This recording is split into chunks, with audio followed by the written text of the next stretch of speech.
Other thing. Do you? You don't.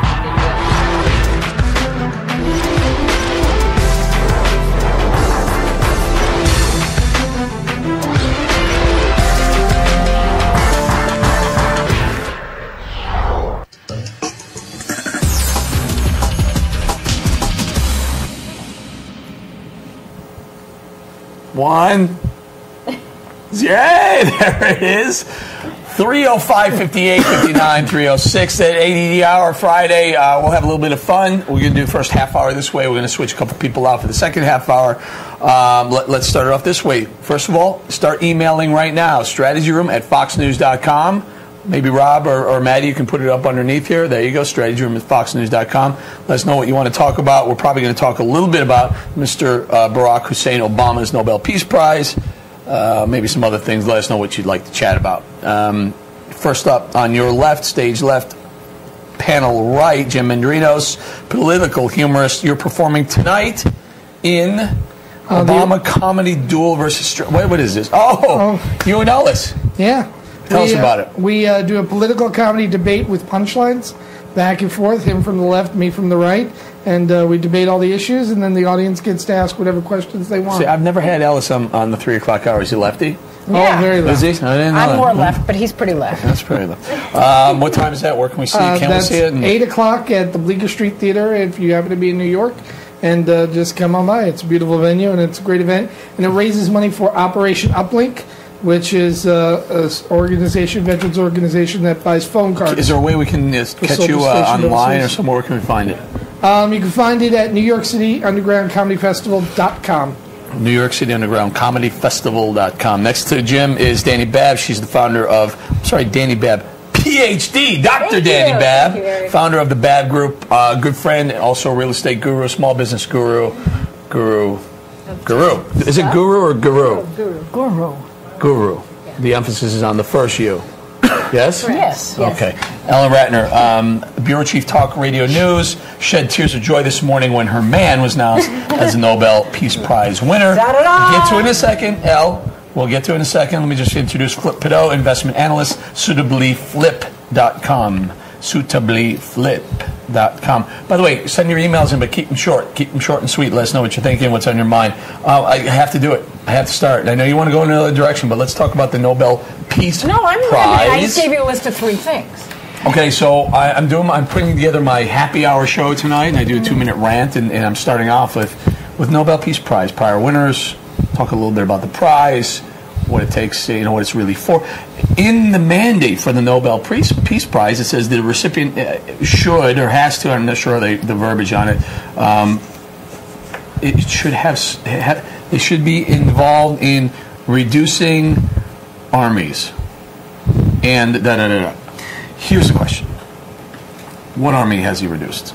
Okay, no, he clearly hasn't done that, and you almost wonder if part of the reason they didn't give it to him, there are legitimate reasons to give it to him, nuclear proliferation and climate change. Those are 2 areas that For Obama. Those are 2 legitimate things he actually has really moved on. What? Well, he has moved on those. In the proliferation issue, he has really pressed and pushed on the treaty. We can only go through all 20 Wait. Can I just qualify this? I'm the only one that's going to support him here, so let me just go through this. But I can't let you do what Beckel does. He comes on and he says he's really done this, and 86% reduction in warheads. I was as surprised as you were this morning. You could have knocked me over with a feather. He hasn't done anything in nuclear proliferation. That he actually has. But, however, what are those things? Yeah. Well, he has actually really pushed that. So he's trying. So he's trying to do it. Well, listen. Flip his own right. He's They trying. give the Nobel Peace Prize when they want to push somebody over the edge. Listen, I'm giving you the floor. But let's keep it real. No, I'm going to give you the floor, but keep it real. Don't say he has done something. Flip's right. He's trying to go. No, he actually, in terms of nuclear proliferation, he has made that a top agenda item. He has pushed Russia on it, and he has really used whatever prestige he's got to push that. On global climate change, he has made that a huge priority. Those are 2 things that he has done. Now, you know what? Nobel panel laureate. I will make climate change and nuclear non-proliferation my top 2 agenda items from now on. Am I considered now? No, because you're not president of the United States. But let me just say, so you don't have to be president. My concern is that we are still doing renditions. We are still bombing people in Afghanistan. He's considering adding more troops there. He has added. I have a real problem. He's already added troops to Afghanistan. But he's thinking of adding one. Right. But however, I think what the Nobel Committee wanted to do, and believe it or not, I've actually been to Norway. I've talked to these people, not recently, but I have spent a lot of time on what Norway does and how they see things. And in some respects, they want to give him the prestige to go the extra mile. I understand that. I wish they would have waited a bit, but hey. They should have a little junior achievers Nobel Committee. He is the Obama-Rama. Let's get this side. Go ahead, Danny. Okay, first of all, didn't the nominations have to be in early February? I believe it was something like 11 days into his presidency. On February 1st. When it's literally almost impossible for any of these agendas to have been pushed forward. Well, they can change it in 9 days. So that would be question number one. I think this is more a matter of ideology, and this is the first president that matched the ideology of the committee, and maybe it was a politically motivated. Sure. But you know what? It doesn't even matter that he got a Nobel Peace Prize as long as they don't give him one for economics. I'm perfectly fine with this. Well, Krugman deserves one, then Obama's a shoo-in. But just if you look at just the closing of the press release, and to your point about it just being partisan or political, it says his diplomacy is founded in the concept that those who are to lead the world must do so on the basis of values and attitudes that are shared by the majority of the world's population. So it's saying we want to remind the world that we really hated Bush and we really like a president who's willing to take America down a peg and say we will from now forward defer more to world consensus. Here's one of my favorite things about it. When he goes to pick up his prize, which translates to about 1.2 million American dollars, and he flies out with Air Force One in the contingent, it cost $11 million for him to fly out there to pick up 1.2, which to me is the very nature of Obama economics. I'm going to spend $1 million to get 11. Well, if you take the staff, maybe, but and you add all their salaries and stuff, but the Air Force One does not cost $11 million. On the money thing, too, there's an interesting article in the Washington Examiner today looking at whether, of course, two sitting presidents have received the Nobel Prize Wilson before. And first Roosevelt. But it's looking at whether constitutionally he can, because of course the Norwegian Parliament is involved in the appointment of the Nobel Committee, and no sitting president can receive other than nominal value claims or prizes. He was going to have to donate it. Even so, but it even refers to. I've got the text of it there too, but it refers to sort of tokens and honorariums and the president's and the like. The presidential gift thing is a great. Well, it's not just about gifts. Mahatma Gandhi never won one. I know you're a big That's a good point. Eastern philosophical signer on tour. Gandhi never won a Peace Prize, but Barack Hussein Obama did. Bomb. Well, Gandhi also beat his wife, but that's okay. Nobody perfect. What? Well, Obama's just beating the economy. Let's read these. And by the way, they told us about Gandhi. That was Bruce. He said, what did Obama do? Gandhi never won the Peace Prize. This put a taint on the prize itself. Alex says, please, Ellen, give him a free ride to the moon, one-way ticket. Let him discover ice. I'll go with him. Waste more money. Rick, Mother Teresa, and the Pope are now sharing an award with Al Gore and Barack Obama. That's from Rick. That's very funny. You can use some of this stuff tonight. Oh, Tim. yeah. Just Pam, Eric, Danny. Kansas has been gone for 2 days. I'm back. Missed you guys all. Are we tying that up? Is that it? That's all we want to talk about with regards to the Peace Prize? Well, I mean, I could go on for hours, but you don't like what I have to say. What else does he get besides a 1-4? Anything else? He gives a lecture. He gives a lecture before the Nobel Committee, and it's an open lecture. Every Nobel Prize winner gets a lecture, and he also gets money, and he gets to he parades across the stage with the king. But I have to tell you that the one thing that we have to look at in terms of the Nobel Prize, the Peace Prize is by the Parliament in Norway, and the other prizes are given in Sweden. But you have to look at how the United States basically cleaned up on the prizes this year. Medicine, physics. I think physics was awarded, right? Yeah, all of those. But you're not relating that to Obama, right? I'm saying I think we have something to be proud of in the United Absolutely. States. I'm proud that we walked away with so many prizes. Period. So we do have to do something for the award, I would hope. it makes it that much more special, right? If it's based on something legitimate, but we'll take the empty award. Then again, former economists who have won the Nobel Peace Prize for economics haven't exactly insane ideas. I don't disagree. You're right. Yes, we won. We brought the prize home. Yay. We didn't get Chicago Olympics, but we got this. Well, it's because Copenhagen is racist. Is that right? Roland Burr said it's because of failed 8 years of Bush policy. Well, except when Chicago was up for the Olympics for 2012 when Bush was in office, and it made it past the first round. This time it didn't make it past the first round. So. What about Copenhagen for that? What about Burr's coming? Honestly, just touch on it for a second. I was shocked when he came out, when they stuck a microphone and they said, what's going on, Senator Burris? And he said, well, the world can't get over the last 8 years. Was that ridiculous? Ridiculous. Mm-hmm. I agree. Thank you. And I do have to say, the Nobel Committee, in addition to supporting Barack Obama, I mean, let's face it, they were sticking it to George Bush. But the question I was asked by my radio station... So you think this is a George Bush... A little bit, 10%. We're happy you're going. My radio stations, you know what the question they asked me today? They said, what do you think Bill Clinton did when he found out this morning? I don't know what Bill Clinton has done. You keep touting the Clinton. At least let's repeat it. I said I would never forgive Bill Clinton for not pardoning Webb Hubbell and for not raising the money to pay for the people who got legal bills that he didn't pay off that he said he was going to. I honestly have a lot of problems with it. To do with him so I want to tell you, it's not that I love Bill Clinton. I have some real problems with him.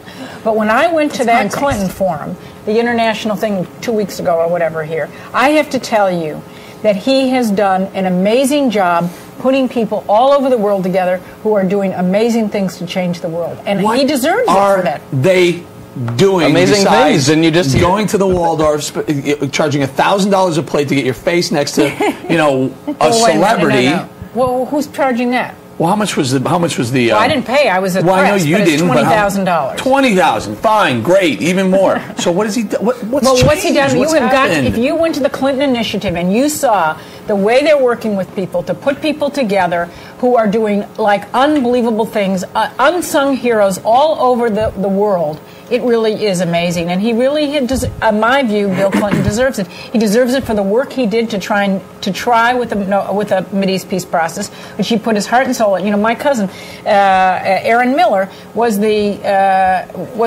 Mideast peace negotiator for 25 years. He said, you know what, Bill Clinton would sit there and he knew every single solitary settlement on the West Bank and in Gaza. He knew everything that was going on, and he put his heart and soul. It's the same argument. You're saying he should be credited for trying, just like Obama. For the expectation that Obama will try. Why not credit Bill Clinton? That's all I'm saying. Hey guys, hold on 1 second. They have audio. Some people do not have video back there, Maddie. Do we know about this? Yeah, they just have to reset their screen. Okay, hey Ken, reset your screen or reload the refresh button. No, it's not Gus. That's Gus. Okay, you guys. So if you lost video and you still have audio. Unless you like radio, just keep it like that. But otherwise, go to Hey Bowling, Obama Peace Prize. Question for Ellen: how exactly did Obama meet the criteria for the Peace Prize if the nomination deadline was February 1st and he'd only been in office for a month? Listen, I don't think he got it because of what he's done since he's been in office. That wouldn't even make sense. If I'm not mistaken, he was in. They said, didn't he go to speak in Jordan, in Egypt, in several other Muslim heavy Muslim communities. Right, and remember he went over to Germany and had that huge maybe speech? That's what he got before he was president, even president. Right. But that's all right. The president didn't give it to a president. They gave it to a man. A man, right. But there's some criteria about having to do something, and giving a speech should not qualify. I should get the Peace Prize. Rick says, I stopped my kids from fighting the other day. I should get the Peace Prize. Obama, what someone else wrote? He couldn't even clean up Chicago. Chicago's having a lot of problems. I mean, didn't somebody just yesterday from I think it was the mayor's office in his hometown say if he can get on a plane and go to Copenhagen, can he get on a Greyhound and come up here and help us out? Maybe that's where he should start creating some peace. I mean, I think they were clearly trying to send a message, and I think they're trying to increase. Look, no matter what you say, it increased his stature around the world. Didn't they nominate Obama on February 1st, 2 weeks in office, and he got nominated? WTF. Hey, dude. Kev, I'm just telling you, I don't think they nominated the president. They nominated Barack Hussein Obama. I gave $1 to a homeless person, so I did my bit to help world hunger. Give me the Peace Prize. That's Rick.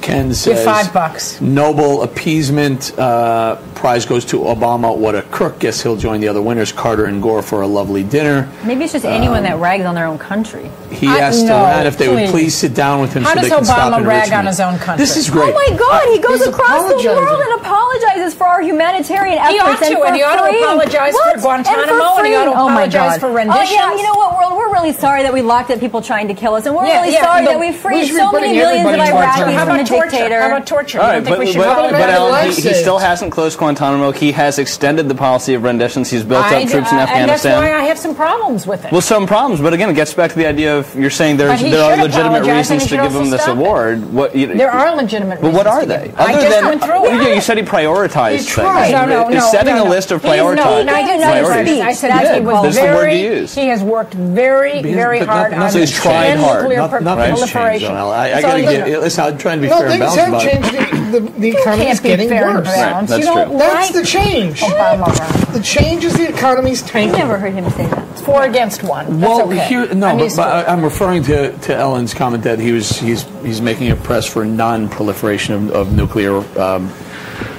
uranium enrichment towards a nuclear except among our dangerous enemies, where it's not as big a deal. We can only blow up the world 23 times or something. Council on Nuclear Proliferation.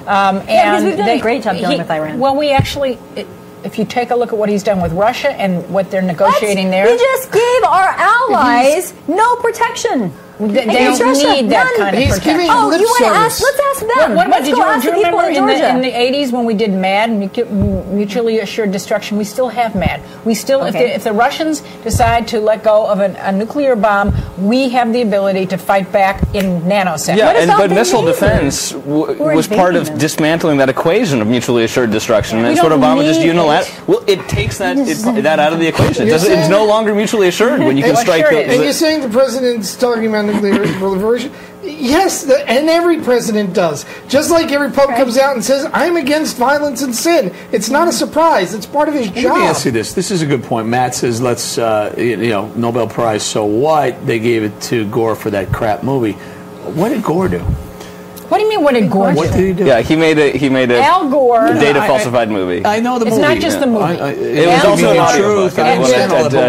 What actually changed in the world from these What changed in the world? If it was not for Al Gore, we would not have the green consciousness that so many students in this country have and people have around the world. And I don't care. You can hate Al Gore, but he has done that. Even if he's gotten people like you guys to say, what has he done? Because you know what? When you think about green and you think about climate change, you think about Al Gore. And that's what he's done. I think George makes a good point. George makes a good point. I hate to burst the Obama-ites bubble on your panel there, but I feel Mr. Obama did nothing, yada, yada, yada. Get you, George, real short next time, pal. Dutchess County, New York. But he does mention, hey, this guy's so fair and peaceful and balanced. Why won't he come on Fox and talk? Good question. Won't show his face on Fox.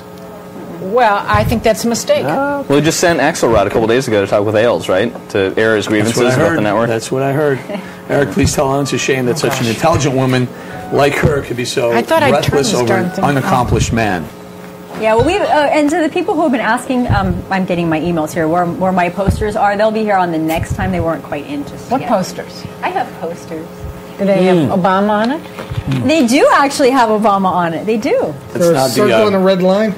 It's not the it's the Joker Obama, is it? No, I think you've seen the picture. I have one of those. You do? With me, too. I have a Joker Eric and a Joker... Hey, what happened to the picture you took of me with that nude guy? Oh, I still have it in here. I want it. It's the naked cowboy. 46 and 70 is out there. You guys, by the way, they love this topic. I'm getting hundreds of emails coming in. Hope is a wonderful thing. So his accomplishment, he's done nothing to deserve it. Ask Israel. Joe, great point. Ellen, what about Israel? Do they think he's doing everything right? Well, you know something? No, but if you would, I am very Jewish. I am Zionistic in terms of I believe in the state of Israel. But I have been to the West Bank, and I've seen the settlements, and I've got to tell you, it's very upsetting to me the way the Israelis have treated, one, over the last many years, their own Arab citizens as second-class citizens, and two... Keeping it real, Bernie says, Obama, O-W-E, as in we owe everyone money. Obama, keeping it real regarding the Nobel Prize. It's a pacifist organization with a very liberal leaning. Very few conservatives have won the prize. Or rational. I wonder if when China makes their margin call and collects our debt, if the prize has to go in there. Do they get that as part of the collateral? What about the dollar for standard? Dick Morris just came out with a column. He just came out? Yeah, with a column. Oh, with a column. The Nobel Prize to Obama, Europe's bid to recolonize America. That's what he's calling it. Europe's bid to recolonize America. It's China that's going to colonize us, well, not Europe. That's for sure. I mean, that's another problem. I have a problem, as you know, with Obama not having received the Dalai Lama. The first pre-accomplished president to win the prize. That's Tootsie in Chicago, and Tootsie also is very much involved. I'd say Carter in 2002 was still pre-accomplished when he won. I think Carter, and I actually think Clinton ought to have gotten it. I do. Since we're doing pre-accomplishments, because we're still waiting to see what happens with Clinton. How about Reagan Gore getting one for Gore, the another one. Gore deserved every bit of it. How about that? What? Reagan, he didn't deserve one for the fall of communism? Please. Gore, though, it was... No, you know why he doesn't deserve it for the fall? Because he's conservative. Tear down that wall. No. Yeah. Oh, please. Talk about just making speeches. You know something? I got to tell you. Right in 1992, I was in Russia. Obama. I was in Russia. Hey, do me a favor. Email Russia. your favorite Obama nickname. I have got O-W-E Obama. I have O-Bummer. O-B-U-M-M-E-R. O-Broker. O-Broker. Go ahead. Say the email to us. So I was there, and I was in Kiev. And I went into the Kiev isn't in Russia, but okay. But it was a communist bloc country. I got to tell you guys, sending a ton of emails. All right. So we get the jet lands, and they bring our luggage. There was not one working bathroom in the Kiev airport, city of 4 million people, and they bring our luggage in on a horse-drawn cart. Now. This is going to get back to Reagan somehow. Yeah, right. Reagan knew that the Russians had no capacity. Other than nukes, they had no capacity. Newsflash. This morning, El Cross mission discovered the wine instead of water in the moon. That's funny. Chris says, hey, so Ellen, did an American win the Nobel Prize for medicine because he or she wants to cure cancer? Good Great point. If Ellen wants more respect, tell her to lose that stupid picture of Obama. But you spelled it O-B-A-M-A. I want to see some other stuff. Ever since Teddy Roosevelt, has there been another conservative that's won the Nobel Peace Prize? Has there been one? Let us know. I don't know. You know? Let us know. Bill Clinton, he failed in Somalia. I'll have to take a look at all the... Can we pull up who's won the Nobel Peace Prize over the years? I just read it. I just went through the list literally before he came on here, and off the top of my head. So anyhow, Russia would have fallen anyway because they had no means of production.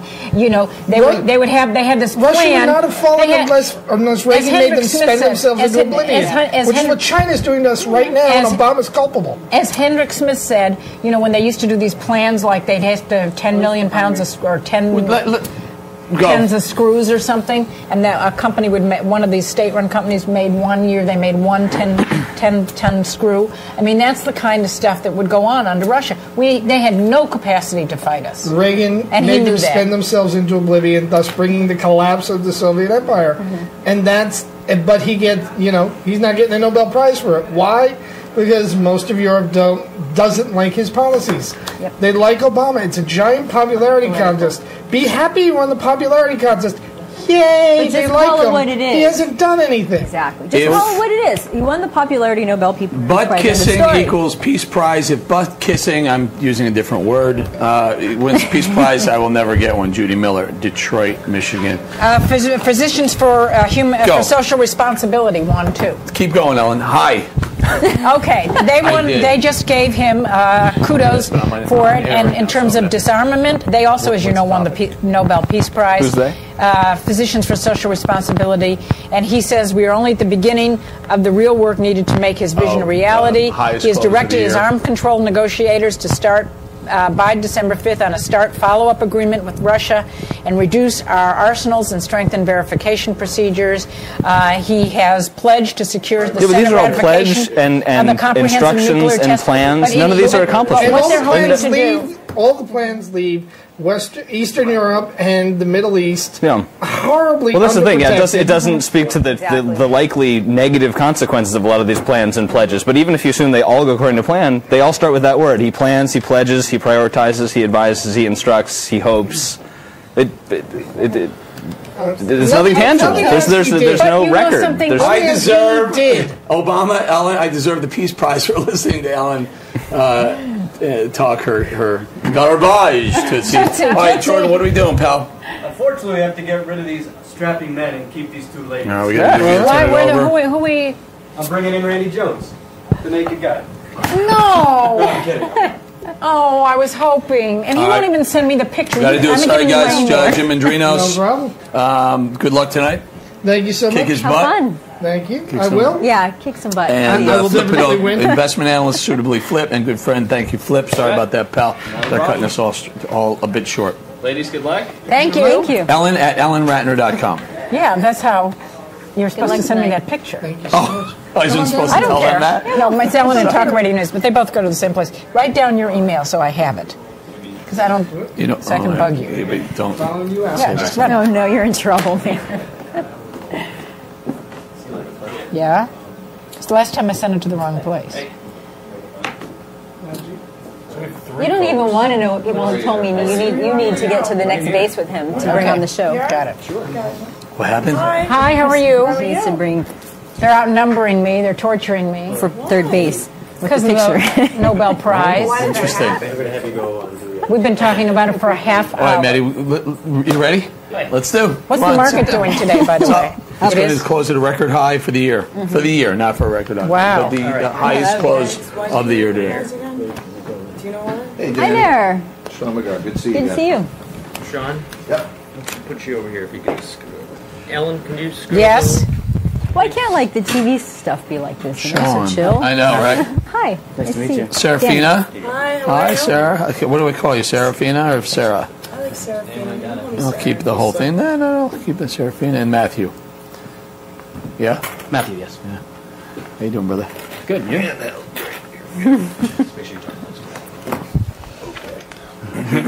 Okay, here we go. We're still rolling, right? Yeah. All right, with a little switch out. This is with the quirkiness and the beauty of the strategy room.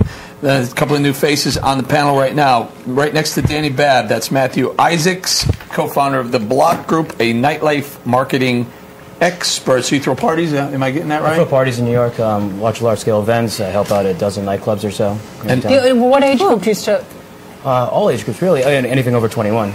Really? Because my cousin does all this party stuff. He's made millions. Party promoter, I think we call you. Is that right, sir? All right, next to you, Sean McGar, owner of Hudson Terrace Sidebar and Village Poorhouse. Just give us a quick 2 seconds on what the Poorhouse is and some of your other venues.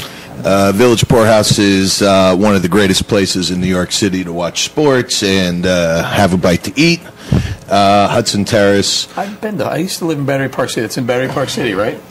Poorhouse, we have one on 3rd and No, 11th. Hudson Terrace. Isn't that down in 46th Street. 46? Isn't there a Hudson? It's a Battery Terrace. I think. Battery Terrace, that's what it is. Battery Terrace, yes. Sorry about that.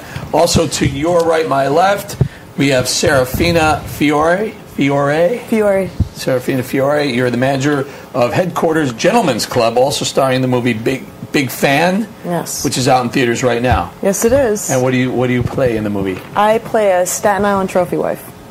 Very, very Huge good. stretch. Very No, good. wait, so what's the... Stretch. So you're in a movie called... I have to write this down. What movie? I'm in the movie Big Fan. It's a debut written, directed by Robert Siegel, who wrote The Wrestler, with Mickey Great Rourke. movie. Yes. Great Okay. movie. Same type of underdog premise movie. I mean, but it's a little darker, a little more comedic. Okay, good. And then what's So the the other name? theory, not the theory, the theme of this happened like 20 We're in minutes or so. entertainment here. How to entertain men. Oh boy. Rich men. He put rich men, but you have to be rich. You don't have to be rich. Finally, topic I know something about.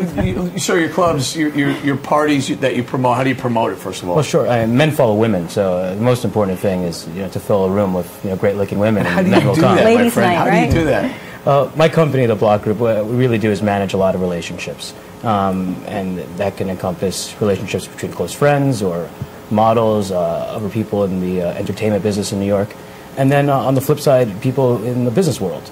And we bring them all together at night, and hopefully they have a great time. So you hook the models up with free booze, you get in free, right? That kind of deal. Yeah. Right? Come on, sometimes. I'm usually the guy who pays the bill. So wait. What's the hottest venue? Is Kane still hot? We work at Kane. They've been around for 5 years. Marquee as well. I'm going to throw a name at you. Sure. Markland Kennedy. Uh-oh. He's part of the Light Group. I do work at the Light Group in Vegas, but I know Andrew very well. Okay, good. And I know Andrew as well. Markland's a great man. Okay. Anyway, all right, so you throw parties. Okay, and you entertain him by giving him a great place to watch a ball game. I'm the place that he brings him to, and we're the one usually providing the open bar and free food. Yeah. I got you. But you have three bars? We have 6 in Manhattan. Okay. What percentage? Now, because we do stuff with some of the clothing people and stuff like that, so we know 4% or 3 to 4% of a woman's budget is for clothing. What percent of a man's? Yeah. No, it is 3 to 4%. American Express would tend to dispute that. I think. For what? Is for entertainment, food. At like. Oh, what about for gentlemen's clubs? Yeah, that's what we Well, have. disposable income. You have a guy in New York. He makes $40,000 a year, or $50,000 a year, and maybe he's married, maybe he's not. What percentage of that goes to spending money at your? That's not a fair question. You know why? Because some men will go and party and end up at the gentleman's club, and some won't. Well, some women will buy a lot of clothes, and some won't. The But better there is an question. average. Here's the question: how much? I'm going out on a big night tonight. I put a pile of money in my pocket. How much am I spending at your club, at your party? Maybe $2,000. $2,000. And how much am I spending? You're part of this, or am I going to drink at your place? Let's first? make a deal. I'll say $1,500. It's a bad economy. So I'm going to drink at your place first, and then go to his club. Right? Spend $2,000 between the two of you. Yeah, okay. Yeah, and then I come over to on the way home. And I take the rest. And then you take That's it. I take the rest. That's the best answer I've heard all week. I got it all. And what do they spend it on when they are? What is it mainly alcohol? What do people spend money on? Well, me, it's more the illusion. Oh, it's an adult club, and it's more fantasy and companionship. We're a boutique club, so we don't have 100, 200 girls that are. I have 40 hot girls. I make sure they are boutique, like a Bendel, yes, like Bergdorf's. And not working are they all on 8th beautiful? Avenue? Yes. Are they all young? What's the oldest band? No, That's how I see your I video have stars some from my young window. ladies that are, everyone has to be The 21 to fantasy work girls. there. And then I have some women there that, 40 is the new 30, to be honest with you. And I have some women that if you knew how old they were, you'd go like, no way. Like, what's the oldest person you really have? 45. All right, I don't want to talk about the oldest person you really have. Well, I don't know, Ben. I'm curious what men will spend money on. What's wrong with that? And the 45-year-old one gets all the young guys. All the young guys go straight to her. Really? So, like a beeline. So, Seraphina, I walk in the club, right? Is it a membership? No. So it's open to the you public. you have alcohol? Yes. You have alcohol, so I go in. Wait. So what am I'm paying lap dances? Is that what I'm doing? Yeah, you're paying lap dances. We do have champagne VIP rooms if you want more privacy. And that I think that's where the high rollers come in because they don't really want to be around on the floor with everybody else. It's And for what privacy. happens in taking those pictures rooms? of them either. Nothing. Just drinks, champagne, hang So out. if I wanted to rent out my We have condo TVs, when you can I'm watch not sports. here for her people, We have how a much can restaurant I upstairs. rent You want to out order my dinner? condo? And do any women come in here? Actually, I've been getting a lot of ladies lately. And what do the ladies come in for? They come in to have fun. I think it's changed. How much does on a Thursday, Friday night does your typical dancer make? Entertainer. I would say over 1,000. most of them, yeah. A night? They go 1,000. Yeah. On a Thursday, on a good night, over Cash. one. They make $1,000 a night? Over one. Wait a Some minute. of them. I've just lost a lot of weight. And I am. You're hired. Maybe You're hired. You have an older. I got $40. I'll take a lap dance. I'll match It it. usually goes for 20. I'll pay you 40. You know what? I'll double that. Let's just say between 500 and On that. 1,000. We'll leave it at that. Drinks. It's more money than I make in television. What? Wait, and radio. I'll do it in a New York minute. Now, what's Who the... said, how about coat check? They do well. Coat check. check? It's getting winter. Really? Yeah, they do very well. I need a coat check, girl. For a night? I do really, seriously. I'm going to come. Oh my God. We've had several. We've had Rick's Cabaret owner here, and we go through the same thing. The recession hurt your girls, hurt your business. What's going on? Well, yes, I think it hurt everybody. I mean, I look at it, what everyone knows. If you take it, 25% of the world's money is gone, basically. I look at it, the big picture, it's just gone. So it's going to trickle down. But I am lucky in the fact that I am a destination location. I have a huge regular following of clientele that have been with me through recessions, 9/11. I've had the same people that are in my life for so long. What's the turnover for, as far as girls are concerned? How long do they stay at your club? Most turnover, I say the average turnover maybe a year. A year. Sir, what about you? Are guys buying bottles? Are they doing bottle service? Have you had to move away from it? So I remember going to I don't club anymore, but going in, you walk in, $500 for a bottle of vodka. Put it on the table. It's gone in an hour. Sure. Are they still doing bottles? To some degree, people do still go out and buy bottles habitually. In New York, there, of course, are about 1,000, top bottle spenders that like to go out 2 or 3 times a week, and they go to some of the best places. And they spend $1,000 a bottle? Yeah, that's kind of their entertainment I have a project budget. in the Sudan. Do any of them want to donate to that? I think they're also probably charitable people as well. A lot of these are very well-to-do Can't make guys. that assumption. But yeah, a lot of the guests we had that would come out, kind of one-time occasion as a celebration and spend a lot of money on bottle service are no longer doing that. But it's got to. Off the top of my head, I would think that would be one of I don't want them to hear the discussion. the first things that go if you're worried about your job or your bonus. Sure. A lot of the guys who hang out at these places are Wall Street people who may have made $1 million or $2 million a year ago and now going. I may not make a penny this year. The first thing we saw was the scale back up during the weeknights. People would still go out and spend money on Friday and Saturday, but nights like Tuesday, Wednesday, and Thursday, which are traditionally decent money-making events, people are no longer spending a good amount of money. So they were going out and enjoying themselves, but maybe going home earlier, or not putting out very many bottles they used to, or no bottles at all.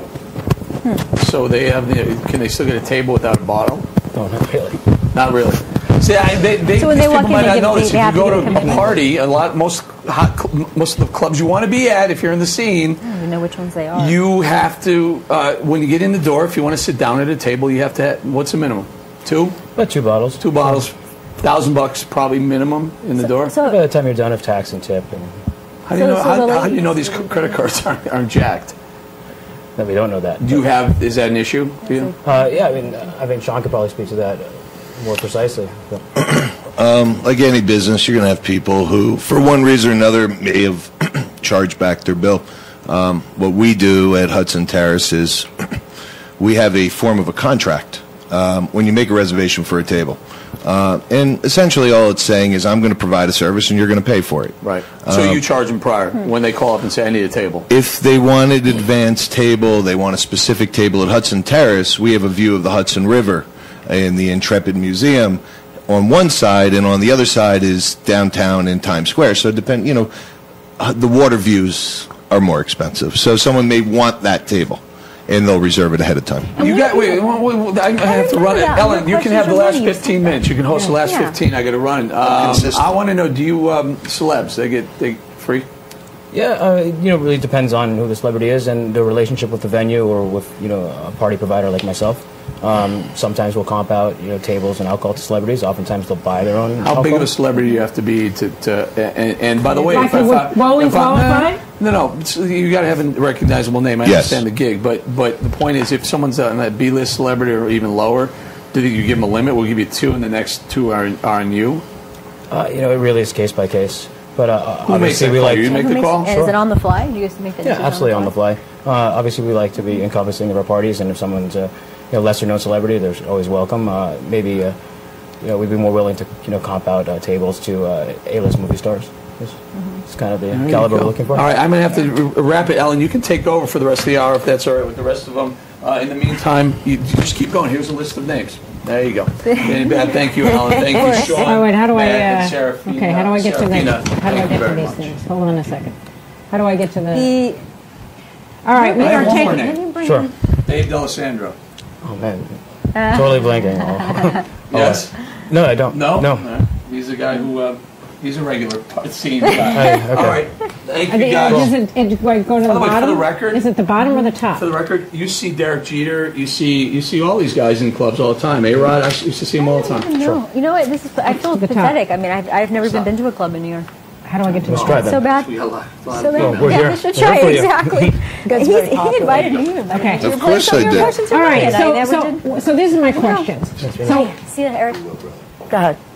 first of all, I want to know what got you, each of you, what got you into the business. Feel free to co-do this. What got you all into the business? I put myself through college as a bartender for Michael Peters Strip Club in Florida because I had no money. And I made more as a bartender than my professors. And I just had a real gift for sales. And Michael Peters, he was kind of like the grandfather, the head of Upscale Entertainment. He kind of moved me around and he gave me my shot. And how about you? Bad luck, I guess. I didn't start out in the business. I started out in advertising. And from there, I was fortunate to be offered an opportunity to work with the guys who own Webster Hall. It won't. That's all right. Okay. So I owned Webster Hall. And how'd you get in the party business? Just like Sean, when I graduated school, I kind of shuffled around between a couple different jobs, primarily in advertising. And I wasn't completely satisfied. I didn't really expect to get into hospitality in the long run, but I wound up working, I wound up landing a job at what was the hottest club at the time in New York. It was called Lotus. And it was kind of a natural fit. Within a year, I was directing all of the promotions and marketing there, and it wasn't that much longer until I decided I wanted to go out on my own and start my own consulting party promotion company. And you said people come in to you all the time, and you know them; they're the same customers. What do people get from it? What do people? Same with I you. think it's a relationship. I think it's a personal relationship. It's the little things that you do. I mean, we all deal with really high rollers and guys with great incomes, and it's the little things that count. I mean, what can you buy a gazillionaire? A boat? No, but I'm going to remember your birthday. I'm going to remember little things, your favorite drink, or whatever it is. And you establish that kind of relationship. It's the personal touch, I believe. For all of us, it works with the personal touch. Most of the people reserving tables, men? I'd say the majority. Yeah. Men to bring in women? I tell you, I think we have just as many women reserving tables as men. We're very aggressive with all different types of events, with birthday parties, divorce parties, whatever kind of. Parties? Sure, there's in our business, you have parties for everything. That's interesting. Set the scene for a us divorce here, party. for Dr. Danny and I about what are divorce parties like. Well, I don't know what theirs are. I've actually had the same bachelor and Serafina divorce describe party. hers. I've had the same guy have the same bachelor party, and I've waited through it out, and then I'll have his divorce party. I've had the same. I go full circle, and it's just a celebration of freedom. No more handcuffs, the ball and chain. It gets crazy. We put him on stage. We get the girls. We'll have fun with him. How about for you? Kind of the same. Well, yeah, it's a celebration. Serafina said perfectly. It's a celebration of freedom, and whatever that means to you. And how soon do they come after with the new woman? Party went. Jeez. And do they bring the new woman to you? I have no idea. Or do you find a new woman for them? Maybe for the evening. Don't look for women for anybody. There's a lot of women there. There's plenty to choose from. And anyway. if they found one, I'm sure they can find another. Excellent. And how many people come to your parties or to the clubs to date? How much of it is a dating bar kind of atmosphere? I would say most of it. If most of the people who come to the venues, bars, restaurants that we own are, when they come to the late night, are single, and they're looking to find a significant other. This is New York City, and there's a lot of it's a tough place. Single people out there. It's a tough place to meet sane people, it seems. Yeah. They don't do dating out of my club. We're the escape part. Really? Yeah, you're not allowed. The girls don't date the clients, but how about other people? Just you said there are now more women coming. Yeah, there are more couples coming in. I have a lot of couples coming in lately. So if you guys are designing business models to begin to really grow your business, what would you do? What would you do for your party business?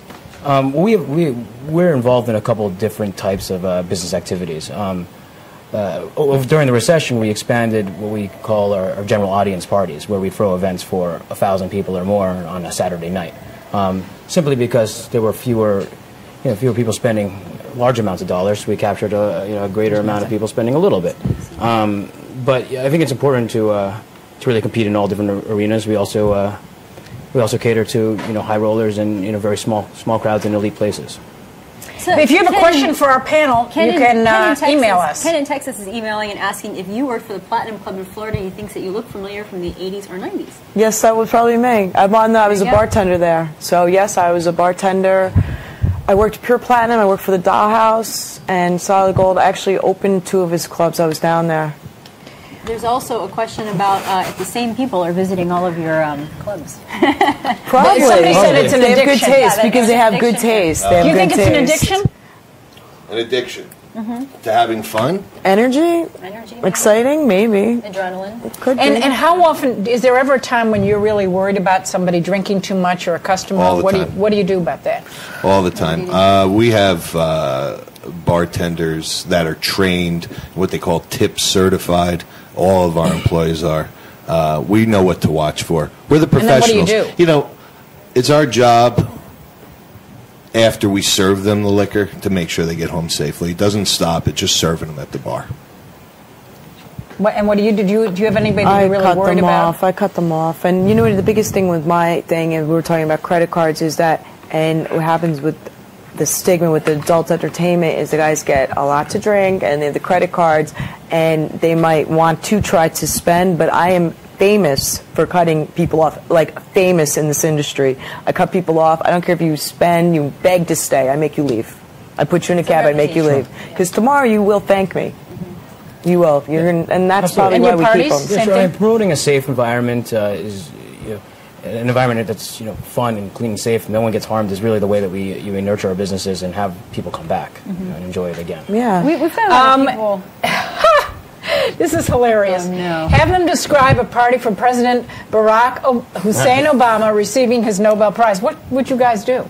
Well, I don't know if anyone went to the I'll take that. You take that. We actually, when I owned Webster Hall, we did the inauguration for President Clinton. So which one? I can tell you that you don't have a lot of choice in what you want to do for the president's parties. Yeah, right. The secretary, everyone gets involved and they do it. But if you had anything you could do for them, I'd have Mini Kiss play. Mini, that's my hair. Right. I mean, they're playing for us on Halloween, so I would have Mini Kiss and. I'd have a look-alike contest. You would? Absolutely. That would be fun. The whole family. That would be the whole fun. First family look-alike contest. And people will come and do that at your club? I think so. Well, I had an Ashley Dupree look-alike contest at my club with the Elliot Spitzer scandal. That was pretty big. You did? Yeah, it was huge. So tell us about it. Did people come? What happened? I had drag queens come in dressed like her. Oh, my God. It was awesome. Yeah, it was incredible. How did you get the word out? How did you market that? I did a lot of phone, personal text, whatever, because what Elliot Spitzer did, whatever, with a lot of the Wall Street guys, because he really wasn't a big favor, and those are my bread and butter. So we were packed that night, and they really had a great time. It was like letting off steam, and I celebrated. So, yes, I had a few guys dressed up as women that actually looked better than Ashley Dupree. Yeah, we have another question for you, asking if you rode any of Mr. Peters' boats in Florida. I'm not sure what that means, but that's from Did you ride on any of Mr. Peters' boats in Florida? Yes, I did. Someone obviously knows you here, Ken. I think you have a friend. That's yes, I was on. I think it was Solid Gold. I was on the Solid Gold, and it was at a Fort Lauderdale for. I think it was a Foxy Box or something like that. I don't even remember. It was over 15 years ago. I don't know. And so, how do you guys market your parties and your club? Yeah, well, you're professional. Can you? Absolutely. I mean, we market our parties very directly. I mean, oftentimes people are invited by way of phone calls or text messages, and we kind of pick and choose who we'd like to have at the events for a given night. On larger events, we will send out emails or something a little bit less informal. And the events, is it around some occasion, some theme, some theme? Some of them are. Oftentimes we pair these events with different entertainment celebrations. It could be a movie premiere after party or an album release or something like that. But oftentimes they're just any night of the week someone wants to go out. We're also catering to party animals, I guess you'd say. Any other marketing things that you guys do? I come up with, I try to be creative. I like doing costumes with the girls and things that are different. I think it's hilarious that you had a look-alike contest. This is I think it's, I have fun. I come up with these moments of genius every once in a while. And what do? You kind of think about them in the morning before you open? I get my best thoughts when I'm in the gym. I gotta be honest with you. I don't know what it is, just my creativity just comes out, and I come up with Ashley Dupree look-alike contests. I had the midget strippers. What's the midget stripper? Wait a minute. I found this company that had midget strippers, and let me tell you, if I could find the pictures, they're priceless because this girl came in and she was like this. And she had all the little Barbie, little Barbie doll dress and everything, and she was a midget stripper, and she was hysterical. And she was funny? There was a bunch of them. Guys loved her because she was just this little thing running around the stage. Oh my God! Put her on your shoulder. What's the funniest thing you guys have done? The funniest thing that we've done? We are at the Village Poorhouse. We are kings of pub crawls, and we've had the Snuggie pub crawl. We've had the Michael Jackson look-alike pub crawl, and we have our Halloween pub crawl coming up. So Village Poorhouse, Sidebar, those we have a lot of fun there. The promotions and marketing team there, they don't stop, and we encourage them to be as zany as. So if I'm listening to this show and I am in one of our cities, whatever city that we're getting some email from. Would you recommend that somebody go into this business? And in today's market? It's a. I don't recommend anyone going to any business in today's market. I mean, it's tough out there, and if you don't have something that's established already, it's not a great time to start a new business. I can tell you that our business, the Village Poorhouse brand, is growing because there's a lot of opportunity. But we already do what we do. I just wouldn't suggest someone get in any business. I agree with him completely, yeah. How about the party business? My cousin's making a fortune. He does this college party thing. Sure. It's a tough business, and it's a tough business to crack. It certainly takes a lot of endurance and creativity, and it's really nurturing these relationships I was talking about. But it can be rewarding. I do recommend some people get into it on occasion when they come to me and ask. Oftentimes, I foresee it being a challenge for others. We're getting the signal to wrap the show here, so why don't you all tell us how everyone can reach you? You got to give your name and tell everybody how to reach you. How to get a hold of you. Hi, my name is Sean McGar, and I do like Barack Obama personally, but you New can. poster, I promise, guys. There he is. 2 weeks. The poster. You can reach us at 212-979-BEER at the Poorhouse or VillagePoorhouseNYC.com or HudsonTerraceNYC.com. Matthew. Yeah. Cool. I'm Matthew Isaacs. I also like Barack Obama. But you can reach the Block Group at www.blockgroup.com. Or you can email us at info at blockgroup.com. I'm Serafina Fiore. You can come see me at headquarters at 552 West 38th Street. The number's 212-967-4646. And your movie is? Big Fan, starring Patton Oswalt. Thank you. Michael Rappaport. Thank you. And hopefully it goes to the Independent Spirit Award. So if anybody's out there, start campaigning. Try to help us out here because that's where we're independent. We had no money for this movie. And I'm Ellen Ratner. Dani Babb, Pam, Tony, Glenn, thanks for the notes. You can reach me at drdanibabb.com, and you? Ellen Ratner, Ellen at talkradionews.com. And are we going with a 4 o'clock hour today? I mean, 5, well, there is? No. 4 o'clock. So have a great weekend, everybody. Bye. Go to one of the clubs. That was great. It was awesome. Thank you. I had a lot of fun. That was fun.